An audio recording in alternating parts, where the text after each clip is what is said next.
In the year 30 BC, the last pharaoh of Egypt, Cleopatra VII, took her own life, choosing the bite of an asp over the humiliation of being paraded in a Roman triumph. Her lover, the Roman general Mark Antony, had died in her arms only days before. Their defeat at the hands of Octavian, soon to be Emperor Augustus, marked the end of the Ptolemaic kingdom and the dawn of the Roman Empire.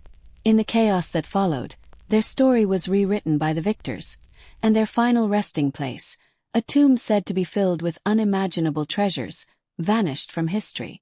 For over 2,000 years the world has searched. Historians have debated, archaeologists have dug, and treasure hunters have dreamed, all seeking the lost tomb of Antony and Cleopatra. The accepted narrative, solidified over centuries of Roman-influenced scholarship, was that the mausoleum was built within the royal quarter of Alexandria, a magnificent structure that, like the city's famed library and lighthouse, succumbed to the relentless sea and the earthquakes that ravaged the coastline. The story was simple, tragic, and convenient. The tomb was lost, swallowed by time and nature, its secrets buried forever beneath the waves. This version of history was championed by the world's most prestigious academic body on the subject, the Octavian Legacy Foundation, a global institution dedicated to the study of the Augustan age. Its director, the eminent and universally respected Dr. Valerius Finch, had authored the definitive texts, confirming with unshakable authority that any search outside the sunken ruins of ancient Alexandria was a fool's errand, a romantic fantasy chasing a ghost. The case, for all intents and purposes, was closed. But 2 millennia of accepted history was about to be challenged. In 2023, a chance discovery in the cold, silent depths of the Mediterranean would not only reopen the case but threaten to unravel the very foundation of how we understand the end of the ancient world. The forgotten were about to speak, and their voice would echo from a place no one had ever thought to listen. The waters off the coast of Alexandria were a murky library of forgotten history, a place where Kamal, a local diver and salvage expert, felt more at home than on the chaotic streets above. He had spent 2 decades exploring the submerged ruins of the old royal quarter, his knowledge of the sunken topography unmatched. He knew every fallen column, every silt-covered sphinx, every shattered mosaic that hinted at the splendor of the Ptolemaic court. He wasn't an archaeologist. He was a man who listened to the sea, and today it was humming with a strange new song. He was exploring a section of the seabed near the submerged island of Anterodos, an area he had mapped 100 times before. A recent underwater tremor, barely felt on the surface, had shifted the seabed, exposing a sliver of dark rock that seemed out of place. It wasn't the usual weathered limestone of the region. It was basalt, dark and smooth, and it was wedged between 2 massive granite blocks in a way that defied nature. Curiosity, the instinct that had kept him alive and successful in his trade, took over. He maneuvered his small submersible drone closer, its lights cutting through the green gloom. The basalt slab was perfectly cut, a rectangle sealed with what looked like ancient, crystallized mortar. It wasn't part of a collapsed building. It was a deliberate seal. After marking the coordinates, Kamal returned the next day with specialized cutting tools. The work was slow, painstaking. Peeling back the layers of time felt like sacrilege, but the pull of the unknown was too strong. After hours of careful work, a section of the seal gave way, revealing a dark, water-filled void beyond. He sent the drone inside. The chamber was tiny, no larger than a closet, and carved directly into the bedrock. It was completely empty, save for a single object resting on a small, raised dais in the center. A chest made of gleaming white alabaster, miraculously intact. Its lid was sealed not with mortar, but with intricate bands of lead. With immense effort, he and his small team managed to hoist the chest to the surface. On the deck of his boat, under the harsh Egyptian sun, they carefully pried open the soft lead seals. A collective gasp went through the small crew. The chest was not filled with gold or jewels. It was lined with treated papyrus reeds, now a dark, pulpy mass, and nestled within this protective cocoon was a single, breathtaking object. It was a disk of polished lapis lazuli, the size of a dinner plate, its deep blue surface inlaid with a shimmering celestial map. The constellations were rendered in threads of pure gold, but they were arranged in a pattern no one recognized. And around the edge of the disk was an inscription, carved in a strange syncretic script that blended the sharp angles of Greek with the flowing curves of late-period hieroglyphs. It read, "Where the twin serpents sleep, the silent west awaits its guardian. Look not to the setting sun, but to the star that guides the lost home." It was an anomaly, a riddle wrapped in an enigma, an artifact that had no place in the accepted history of Cleopatra's final days. Kamal knew he had found something beyond his understanding, something that didn't belong to the world of salvage and profit. This belonged to history. And he knew just the person to call, a man who had been cast out by the mainstream for believing in precisely this kind of impossibility. Dr. Eris Thorne considered himself a historian in exile. From his cluttered office at a small, underfunded university, he waged a lonely war against centuries of academic consensus.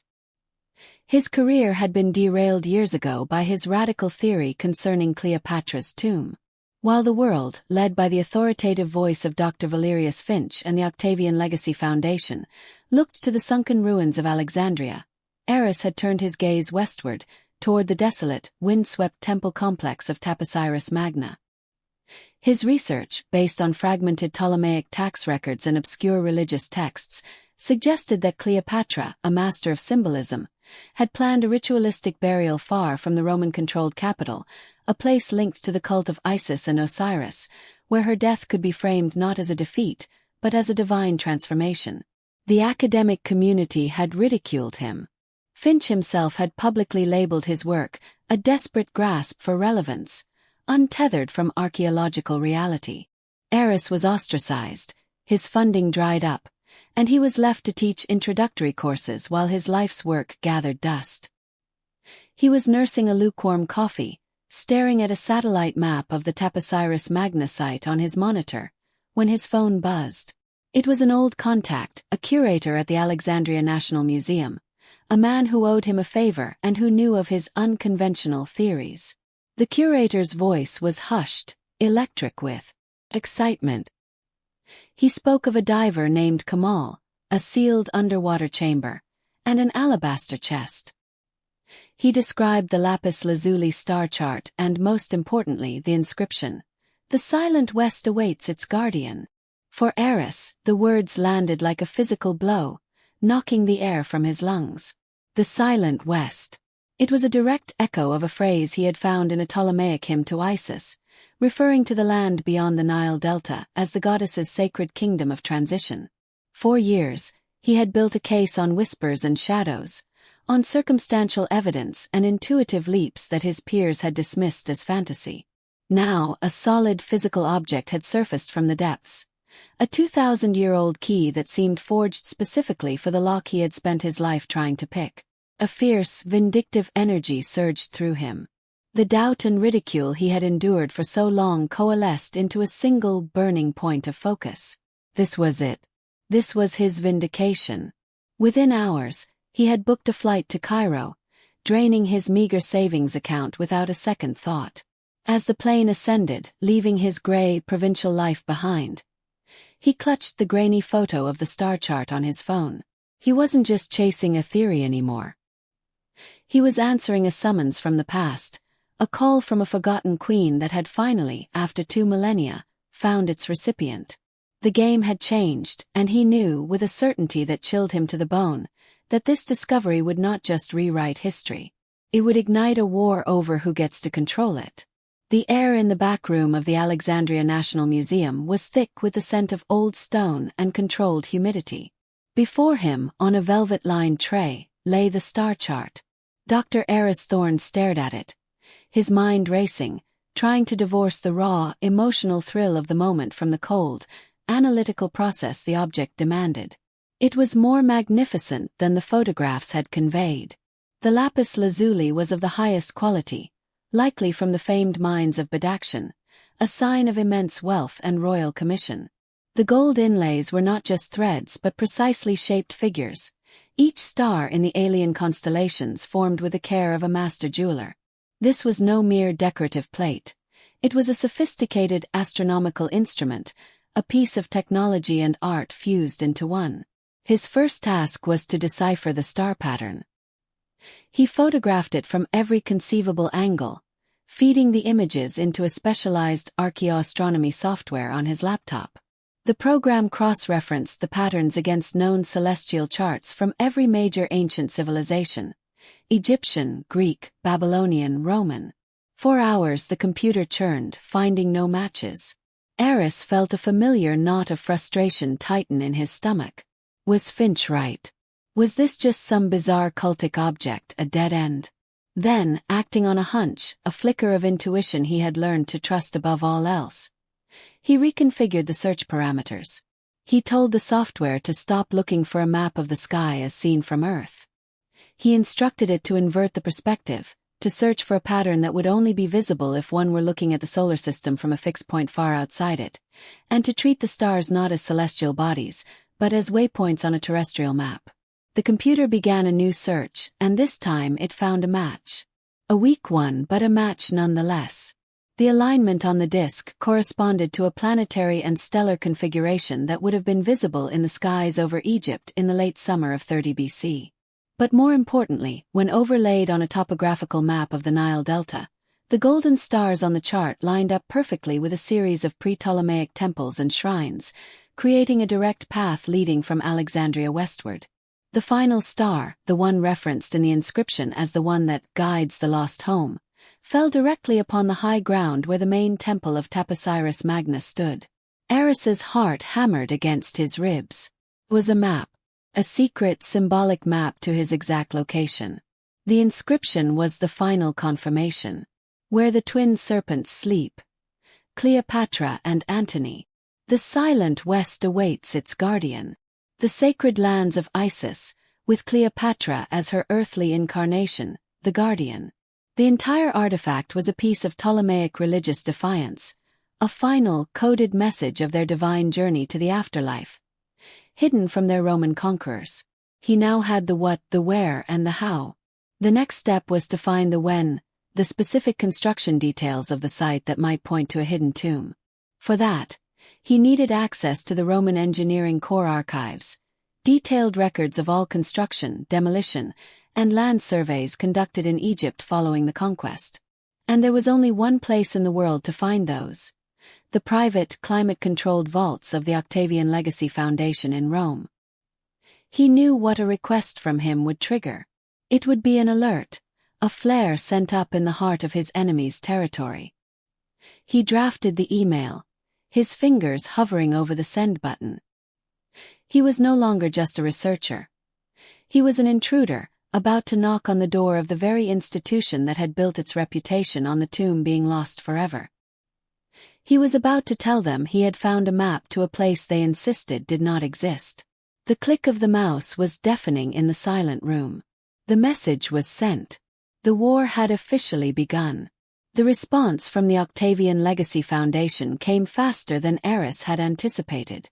It wasn't a formal rejection or a request for more information. It was an invitation. Dr. Valerius Finch himself requested a video conference. Eris knew this was not a courtesy. It was an interrogation, a chance for the king of the field to personally examine and dismiss the upstart challenger. He set up the call in his small temporary office in Cairo, the chaotic sounds of the city a stark contrast to the sterile, intellectual battlefield he was about to enter. Finch's face appeared on the screen, exactly as Eris remembered from countless conferences and television interviews. He was handsome in a severe academic way, with silver hair swept back from a high forehead and eyes that held a look of benign, patronizing intelligence. He sat in a magnificent office, a wall of leather-bound books and Roman busts behind him, a carefully curated backdrop of power and authority. "Dr. Thorne," Finch began, his voice smooth as polished marble. "A pleasure to finally speak with you directly. I must admit, your request caused quite a stir here. A lapis lazuli star chart. It sounds like something out of a pulp novel." The condescension was immediate, wrapped in a veneer of collegial charm. Eris kept his own expression neutral, refusing to take the bait. "Dr. Finch, the artifact is very real. I've sent you the preliminary analysis from the museum. It's a royal commission, Ptolemaic, dated to the correct period. Finch gave a theatrical sigh, steepling his fingers. Ah yes, the analysis. And your interpretation. A celestial map to Taposiris Magna. Eris, I've seen your work on that site. It's tenacious, I'll give you that. But it's built on a foundation of wishful thinking. The literary and archaeological evidence is overwhelming. Strabo, Plutarch, they all place the mausoleum in Alexandria near the palace. We have Roman-era accounts of its splendor. To ignore all of that for a single cryptic object found by a local diver. It's romantic, but it is not science. The word science was wielded like a weapon. The evidence is not overwhelming, Eris countered, his voice steady. It's Roman. It's the victor's narrative. Octavian had every reason to control the story of Cleopatra's death and burial. Erasing her as a goddess, as a symbol of Egyptian identity, was his primary political objective. What better way to do that than to let her grand tomb be lost to the sea, reducing her to a tragic footnote? Finch's smile tightened almost imperceptibly at the edges. A compelling conspiracy theory. But we deal in facts, in what can be proven. The Foundation has spent decades and millions of euros on sonar mapping and subaquatic surveys of the Alexandrian coast. Every piece of data points to the same conclusion. The royal quarter was destroyed, and the tomb with it. Your artifact is most likely a votive offering from one of the many Isis cults that proliferated during that era. It's interesting, certainly, but it is not a map to Cleopatra. The dismissal was absolute. Finch was not debating. He was delivering a verdict. So you're denying my request for access to the archives? Eris asked, cutting to the point. Finch leaned back, the picture of magnanimity. On the contrary, we believe in open scholarship. But our archives are delicate, and access is reserved for peer-reviewed, credible research projects. Your theory as it stands does not meet that threshold. Publish your findings on this disc. Submit it to academic review. If the broader scholarly community finds merit in your claims, then of course our doors will be open. But until then, he left the threat hanging in the air. Until then, you are nothing. I understand, Eris said, the words tasting like ash. You're protecting a legacy. Octavian's legacy. A flicker of something cold and hard passed through Finch's eyes before being replaced by his customary polished charm. We protect history, Dr. Thorne, from those who would twist it to fit their own narratives. I would advise you to be careful. A reputation, once shattered, is very difficult to repair. It was a pleasure speaking with you. The screen went blank. Eris sat in the silence, the echo of Finch's warning ringing in his ears. It wasn't just a rejection. It was a declaration. The Octavian Legacy Foundation was not a neutral arbiter of history. It was a guardian, a fortress built to protect a 2,000-year-old story. And Eris had just announced his intention to tear it down. Blocked by the monolithic wall of the Octavian Legacy Foundation, Eris felt a familiar wave of despair wash over him. He was back where he had been for years, armed with a revolutionary theory but denied the proof to validate it. He walked the streets of Cairo, the weight of Finch's dismissal pressing down on him. The world of official archaeology, with its peer-reviewed journals and institutional gatekeepers, was closed to him, so he would have to go outside it. His mind drifted to a conversation from years ago, at a conference in Alexandria. He had been presenting his early Taposiris Magna theory to a mostly empty room when an elderly man approached him afterward.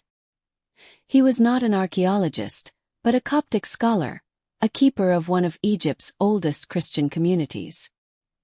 He had told Eris that history was not just written in the grand monuments of pharaohs and emperors, but in the quiet, private records of the people who lived through the changes.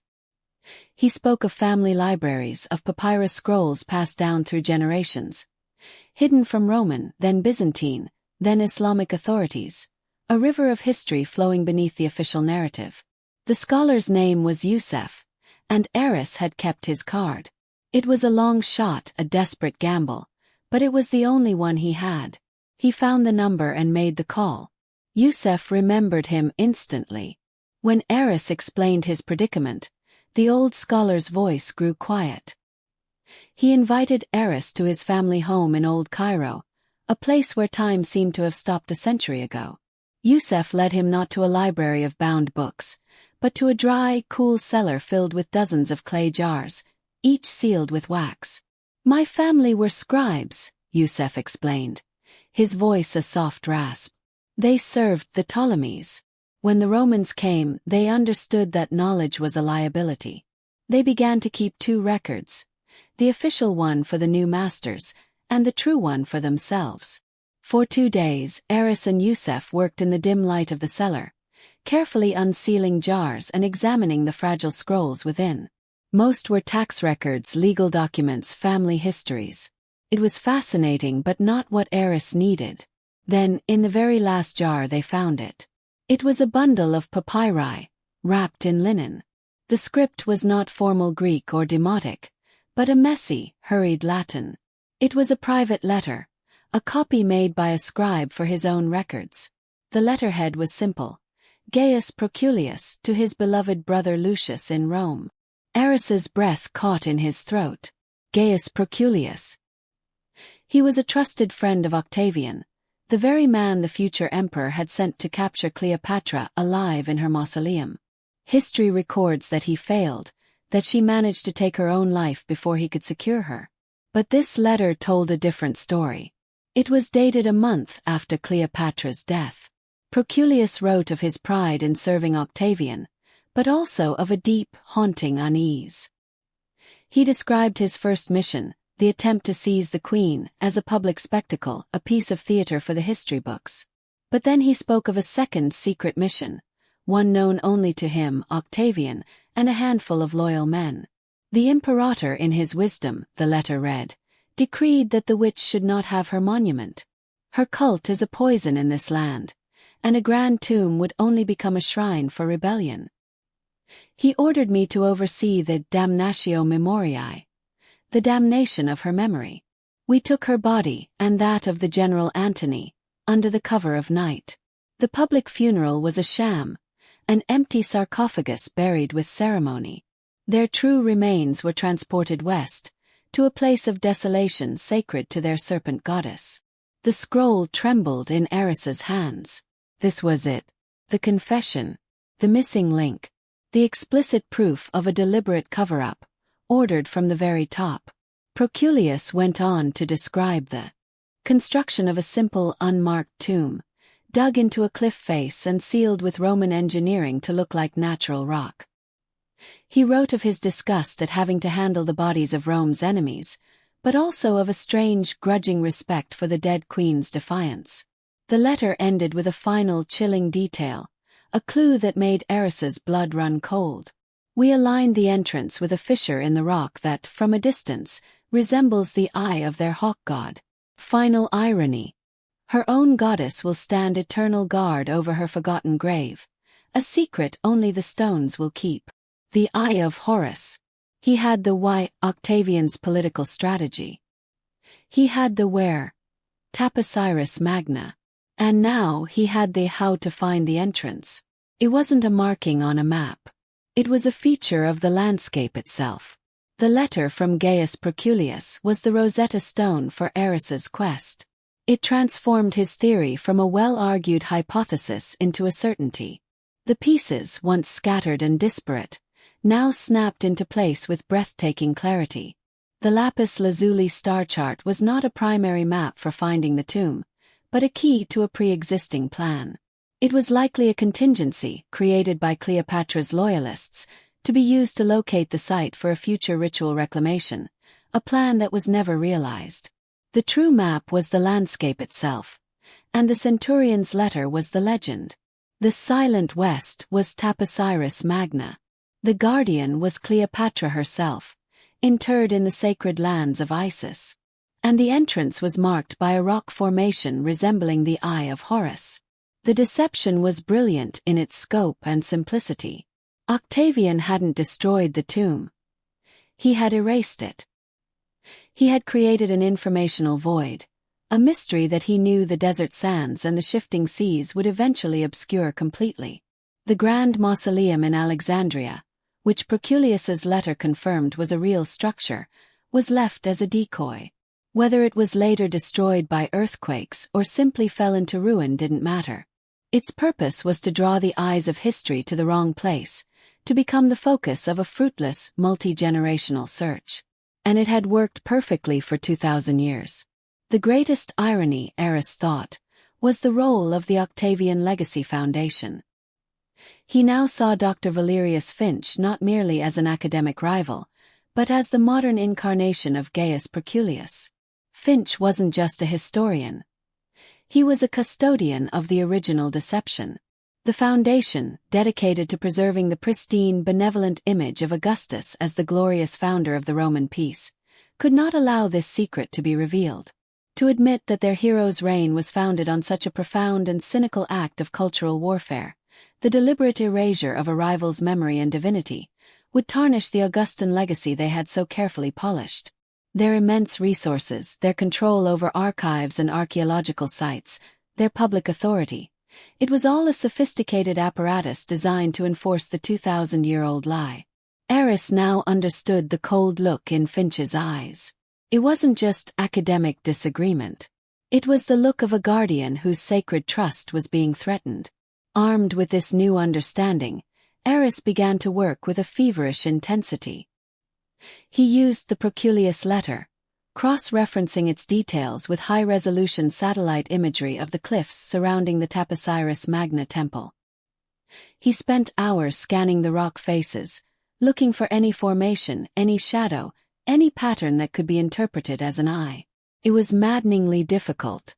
The cliffs were a chaotic jumble of eroded limestone. Then he remembered another line from the letter. From a distance. He changed his approach. He wasn't looking for something obvious up close, but a larger pattern, a trick of light and shadow visible only from a specific vantage point. He triangulated a position based on the celestial alignment from the star chart, the point where an observer would have stood during the late summer of 30 BC to see the home star set directly over the temple. He adjusted the satellite view to simulate the light at that exact time of day, at that exact time of year. And then he saw it. On a cliff face several hundred meters north of the main temple, a combination of a deep fissure and a curved overhang created a shape in the late afternoon shadow. It was unmistakable. A stylized geometric eye. Just like the depictions of the Eye of Horus. It was hidden in plain sight, a geological pareidolia that would be meaningless to anyone not looking for it. He had his target. The next step was the most dangerous. He needed a permit to excavate, and he knew the official channels, overseen by committees with ties to the foundation, would stonewall him indefinitely. He would have to pull a final lever using the one thing he now had that they did not: incontrovertible proof. He sent a heavily encrypted file to a trusted contact within Egypt's Ministry of Antiquities, bypassing the usual bureaucracy. The file contained a high-resolution scan of Proculius's letter, his analysis of the star chart, and the satellite image pinpointing the Eye of Horus rock formation. His message was simple. The tomb of Cleopatra is here. The world is about to be watching. I suggest you authorize the excavation before someone else does it without you. It was a high-stakes gamble, but he was done playing by the rules of the men who wrote them. The response from the Ministry of Antiquities was swift and discreet. A black, unmarked car arrived for Eris before dawn. He was taken to a meeting not with a low-level bureaucrat, but with the minister himself. The man was a pragmatist, his face a mask of careful neutrality. He had read Eris's file, and he understood the implications. This was a discovery that could redefine Egyptian heritage, a source of immense national pride and, not insignificantly, tourism revenue. But it was also a diplomatic minefield. Openly challenging the Octavian Legacy Foundation was a risky move. A quiet, limited prospecting permit was granted. Eris was given a small team of trusted ministry archaeologists, a security detail to keep the press and looters away, and a strict 48-hour window. The official story was a routine geological survey. The minister's final words to Eris were a clear warning. "Find something, Dr. Thorne. For all our sakes, find something." The drive to Taposiris Magna was tense and silent. The desert landscape, stark and beautiful in the early morning light, seemed to hold its breath. As they arrived at the site, the cliff face with the Eye of Horus formation looked exactly as it had on the satellite images, an unremarkable stretch of rock. The team's lead archaeologist, a man named Dr. Halim, was skeptical but professional. He looked from Eris to the cliff and back again, his expression one of profound doubt. "You are certain of this, Dr. Thorne?" he asked, his voice flat. "The entrance should be right at the center of the pupil of the eye," Eris said, his own confidence warring with a terrifying wave of self-doubt. What if he was wrong? What if the letter was a forgery, the star chart a coincidence, the rock formation a meaningless trick of the light? His entire life, his reputation, had come down to this single spot in the Egyptian desert. The team began their work. Ground-penetrating radar gave them their first glimmer of hope. Directly behind the rock face Eris had indicated, the scans showed a void, an anomaly, a small man-made cavity, approximately 3 meters wide by 10 meters deep. It was exactly the size of a small tomb passageway. Excitement rippled through the team, replacing skepticism with focused energy. They began to carefully chip away at the rock face. The outer layer was natural limestone, weathered by millennia of wind and sun. But after several inches, their tools hit something different. It was a layer of hard, unnaturally smooth material. Roman mortar, mixed with local gravel to perfectly camouflage it. It was exactly as Proculius had described. The work slowed to a crawl, each chip of rock removed with the delicacy of a surgeon. Hours passed. The sun beat down on them, relentless and unforgiving. Finally, with a soft scraping sound, a tool broke through. A sliver of darkness appeared. They had breached the seal. A small fiber-optic camera was threaded through the opening. On the connected monitor, a grainy black-and-white image appeared. It was a passageway, straight and narrow, cut from the living rock. It was empty, free of debris. It was a silent, waiting path into the past. With renewed vigor, the team widened the opening until it was large enough for a person to squeeze through. Dr. Halim, as the senior ministry official, had the right to go first, but he turned to Eris. "This is your discovery, Doctor," he said, his voice now filled with a respect that was more gratifying to Eris than any academic award. "You should be the first." With a headlamp strapped to his forehead and a rope tied around his waist, Eris Thorne squeezed through the opening and stepped out of the 21st century. The air inside was cold, still, and utterly devoid of moisture. It smelled of dust, stone, and something else. Something ancient and sacred. He was standing in a short, downward-sloping corridor. At the end of it, a simple, unadorned stone doorway beckoned. The weight of 2,000 years seemed to press in on him, a palpable force in the absolute silence. He was walking in the footsteps of a Roman centurion, down a path seen by no one since the day it was sealed. He was about to come face to face with the final truth. The burial chamber was not the treasure-filled vault of legend. There was no gold, no jewels, no opulent furniture. The room was small, stark, and brutally practical. It was Roman in its efficiency, a prison cell for the dead, designed to suppress rather than celebrate. This, Eris knew instantly, was the ultimate proof. No pharaoh, least of all the famously lavish Cleopatra, would have chosen such austerity. This tomb was an imposition, an act of political dominance. The starkness itself was the message. In the center of the chamber stood 2 sarcophagi.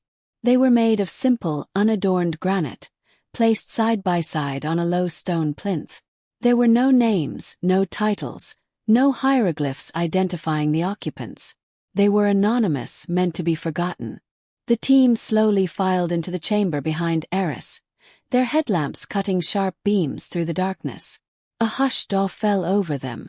Despite its simplicity, the room radiated a profound and somber power.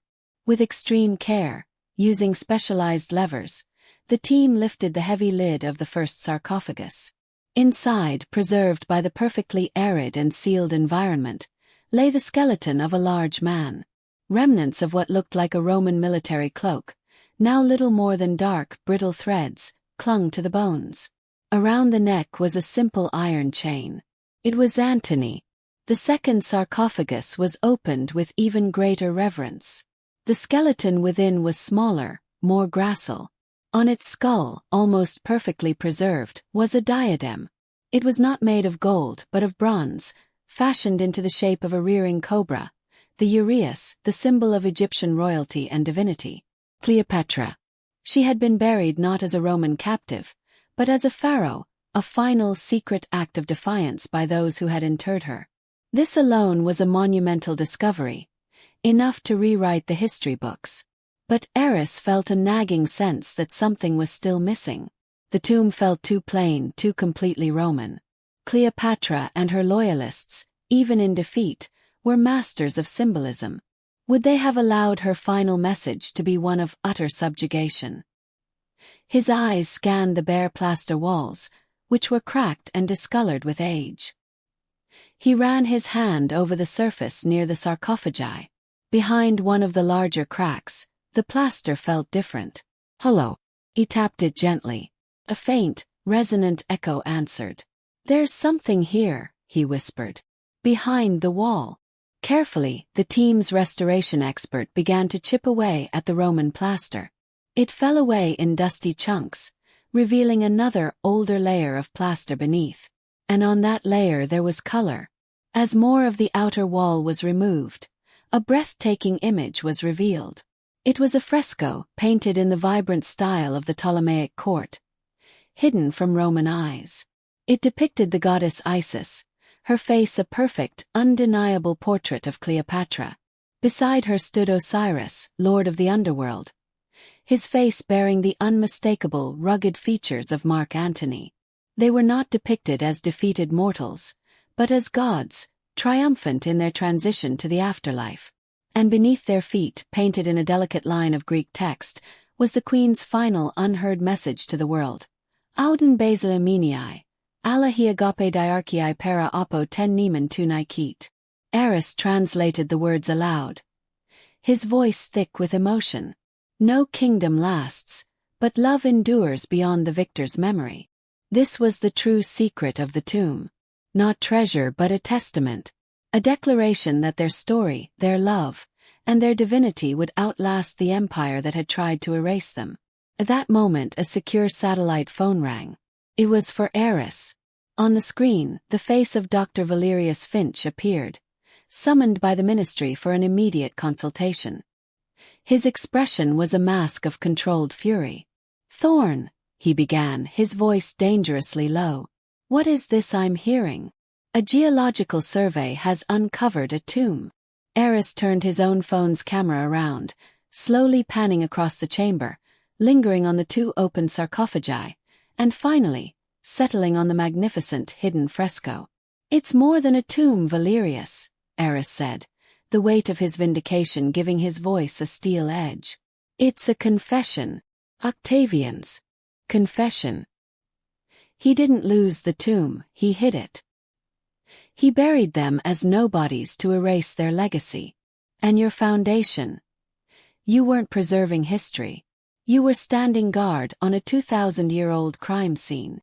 On the small screen, for the first time, the polished veneer of Dr. Valerius Finch shattered.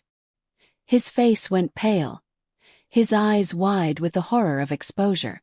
The victor's memory had just been eclipsed, and the forgotten had finally had the last word. The news of the discovery erupted across the globe like a shockwave. It was the lead story on every network, the front page of every newspaper. The tomb of Cleopatra, a mystery that had captivated the world for millennia, had been found. But the story was far bigger than just the discovery of a long-lost grave. It was the revelation of the truth behind its disappearance that shattered long-held historical certainties. The evidence was irrefutable. The Proculius letter, the astronomical alignment of the star chart, and the damning physical proof of the tomb itself, with its hidden fresco, laid bare one of the ancient world's greatest acts of political propaganda. Emperor Augustus, the revered architect of the Pax Romana, was exposed as a master of narrative warfare, a ruler who had built his legacy not just on military victory, but on the systematic and cynical erasure of his enemies' culture and memory. The Octavian legacy foundation imploded under the weight of the scandal. Faced with proof of their role in perpetuating a historical falsehood, whether through willful ignorance or deliberate suppression, their funding evaporated, their academic credibility was destroyed, and their board was forced to resign in disgrace. Dr. Valerius Finch disappeared from public life. His life's work revealed not as the protection of history, but as the curation of a lie. In the wake of the revelation, the world began to see Cleopatra differently. She was no longer simply the exotic, tragic queen of Roman caricature. She was reclaimed as a brilliant political and religious figure, a symbol of resistance who had waged a war of symbols against Rome and, in a way, had finally won. Her final message, hidden for 2 millennia, now echoed through the modern world. Love, identity, and truth could, in the end, outlast even the greatest of empires. Dr. Eris Thorne became an overnight celebrity, but he shied away from the spotlight. His victory was not in the fame or the accolades, but in the quiet satisfaction of the truth revealed. He had given a voice back to the forgotten. His work now focused on overseeing the careful study of the tomb and its contents, ensuring that the story was told accurately and with the respect it deserved. In the final scene of this chapter of history, Eris stands alone in the dimly lit burial chamber, now a carefully controlled archaeological site. The air hums with the quiet efficiency of climate control systems and the soft clicks of scientific instruments. He looks at the fresco of Isis and Osiris, their faces serene and timeless. He had started his journey as an outcast, a man clinging to an intuition that the world had dismissed as fantasy. He had trusted a whisper from the past, and it had led him to the heart of a hidden truth. He thought of the immense, coordinated effort it had taken to conceal this place, the power of an emperor, the might of an empire, the complicity of centuries of scholarship. And yet, it had all been unraveled by a single determined researcher, an old letter in a cellar, and a stubborn refusal to accept the official story. The resolution was not just the finding of a tomb, but the restoration of a memory. It was a somber, hopeful reminder that history is not a static collection of facts, but a living narrative, constantly fought over, suppressed, and sometimes rediscovered. The forgotten had been found, their love story and their defiance finally etched back into the annals of time, no longer at the mercy of the victor's memory. And the world was richer for it, left with a profound and enduring insight that the search for truth, no matter how long it takes, is the most profound adventure of all.